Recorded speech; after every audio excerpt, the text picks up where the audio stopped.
Olha, como o cabelo da Natália tá grande, olha. Lá na bunda. Viu?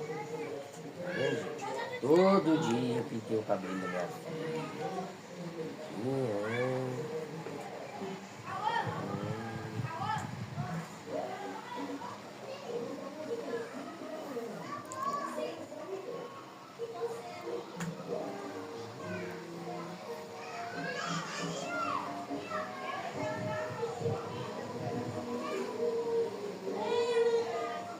Olha pra gente, era um conjuntivite.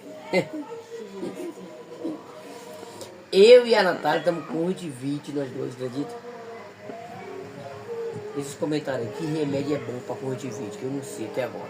Tô com os olhos pegando fogo, botar é gota, é soro, é tudo diabo e não fica bom. Não era isso.